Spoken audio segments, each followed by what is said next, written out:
nombre es María Camila Zuluaga Cardona, estudiante de Psicología de la Universidad Minuto de Dios, integrante del Grupo 1 y 2 de Biología.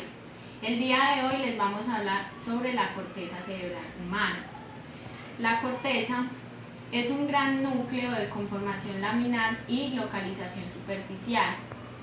Por sus características y en función de su extensión, la corteza, a medida que ha evolucionado el tiempo, ha tenido que plegarse en sí misma para poder caber en la superficie que le ofrece el endocráneo. Es tanto así que una tercera parte de su gran extensión se encuentra sumergida entre surcos y fisuras, como se encuentra acá. Esta es la corteza cerebral. Uno de los aspectos más llamativos de la corteza es la gran capacidad para plegarse en sí misma, es decir, de, a pesar de su gran extensión, encogerse para caber en el neuroeje. Muchos investigadores se han preguntado sobre el volumen y el espesor de la corteza y han encontrado que mide aproximadamente 192 y 331 centímetros cúbicos de mujeres y hombres respectivamente. Mi nombre es Jessica Salazar. Yo les voy a hablar un poco sobre la estructura de la corteza cerebral.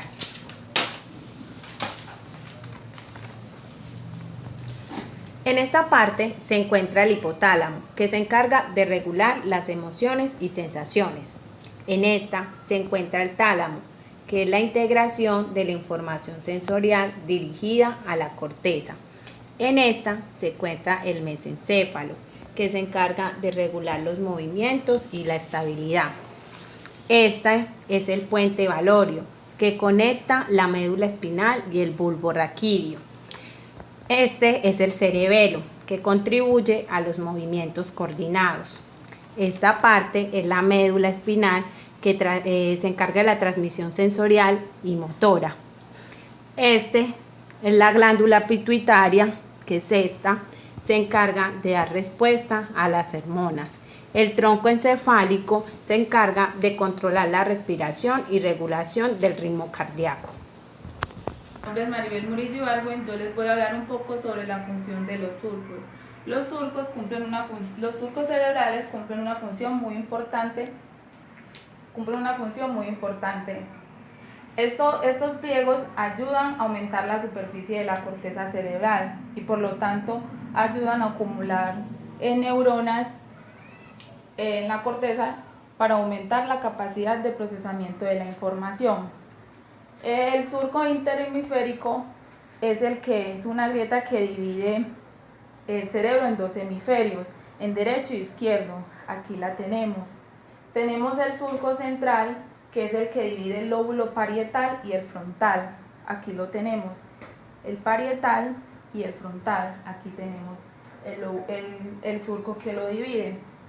Tenemos el surco lateral, que es el que divide al lóbulo parietal y el temporal. Acá tenemos el lóbulo parietal y el lóbulo temporal, que lo tenemos acá atrás.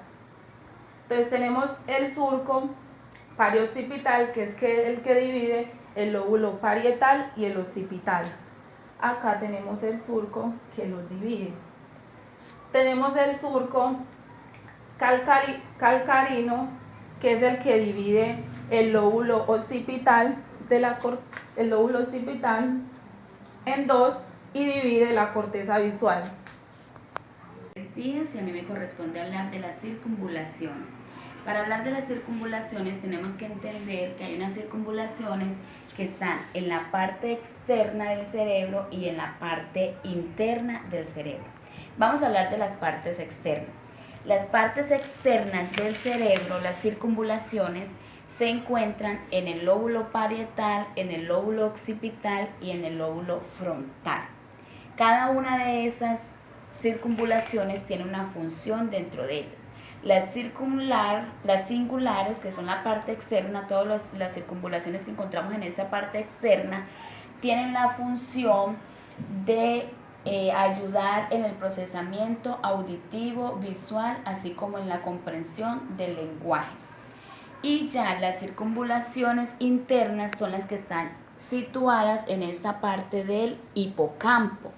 Esas ya serían las circunvulaciones internas. Ellas nos ayudan en todo lo que tiene que ver con un papel muy importante en la memoria. Entonces, encontramos las circunvulaciones en la parte externa y en las partes internas. Cada una de estas circunvulaciones, en la parte del lóbulo frontal, encontramos la circunvulación temporal superior, que queda en esta parte más o menos, la circunvulación temporal media, que queda en esta parte, y la circunvulación temporal inferior, que ya va quedando en esta parte del lóbulo frontal. Las circunvulaciones se encuentran en cada uno de los lóbulos, tanto en la parte externa como en la parte interna de nuestro cerebro. Muy buenas noches, mi nombre es Lisamar Murillo y les voy a hablar de las áreas corticales y dominancias del cerebro.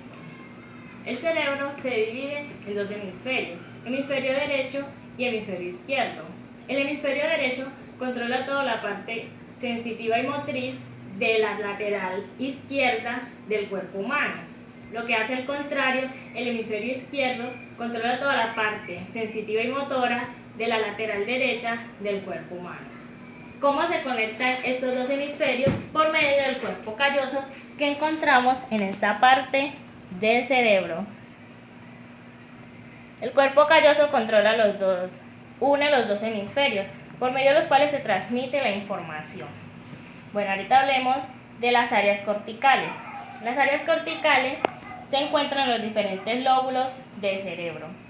En el lóbulo frontal encontramos lo que es el área motor, la cual controla, por medio de esta fisura, encontramos lo que es la área motora, y de aquí se controlan los movimientos esqueléticos de los músculos. Adelante de esta encontramos lo que es el área premotora, en este giro que encontramos en esta parte. En esta parte lo que controla los movimientos más complejos y destrezas motoras. Se sitúa en esta parte. En esta parte encontramos lo que es el área motora ocular. Esto maneja lo que es los movimientos oculares de los ojos. También controla lo que es la simultaneidad o conjugado de los ojos. Es decir, que ambos ojos se muevan al mismo tiempo, parpadeen al mismo tiempo. En el resto del lóbulo frontal, lo que encontramos es el área prefrontal. En esta área se consiguen lo que son funciones motrices, funciones mentales, pensamiento abstracto, previsión y juicio. Antes de esa área encontramos lo que es el área de Broca, se encuentra más o menos por esta parte del área frontal, y esa se encarga del lenguaje, la producción del sonido. Bueno, hablemos ahora del área visual. La área visual se recibe en el lóbulo occipital. Esta se encarga, como hemos dicho, de recibir todo lo que viene de la retina, es decir, de la información que reciben los ojos. El área auditiva la recibe lo que es el lóbulo temporal, lo encontramos en la parte de acá, y este recibe todo lo que es del conducto coclear, es decir, de los oídos. El área gustatoria lo encontramos en lo que es el giro postcentral, en esta parte de aquí. De aquí se recibe todo lo que la información que recibe la lengua, y el área olfatoria que se encuentra en el lóbulo frontal, en esta parte. Buenas, mi nombre es Germán Navarro. Día de hoy me tocó las preguntas, los interrogantes del cerebro. Uno de ellos es si existe diferencia entre la forma del cerebro del hombre o la mujer. Como acabamos de ver en el video, nos informan cómo es la estructura del cerebro. Tanto del hombre como de la mujer, la estructura es similar, no tiene ninguna diferencia. Solamente las características del hombre y de la mujer son los que los definen. En el caso de la mujer tenemos el hipocampo. El hipocampo de la mujer es más grande que el del hombre. Esto da a que la mujer sea más emocional, más inteligente, más fuerte, y el hombre tiende a tener un cerebro mucho más grande. ¿Por qué? Porque su estructura corporal del hombre es mucho más corpulento, sus extremidades, en cambio la mujer es mucho más delicada. Por eso el cerebro del hombre, el tamaño del cerebro del hombre es más grande que el de la mujer. Como sabemos, todos, tanto hombre como mujer, sufren de enfermedades mentales. Los hombres, por su cerebro, tienden a ser más autistas y las mujeres tienden a sufrir más de depresión, ansiedad y son personas mucho más sensibles. También una de las diferencias que nos recalcan es el sistema neuronal, sistema de las neuronas, de las células neuronales del cerebro. Las células neuronales del cerebro en el hombre tienden a transmitir la información dentro de los mismos hemisferios, o sea, el hemisferio izquierdo y el hemisferio derecho se transmiten información entre ellos. En cambio, el de la mujer se transmiten entre los dos hemisferios, se comparten información entre ambos, es mucho más el sistema celular ahí.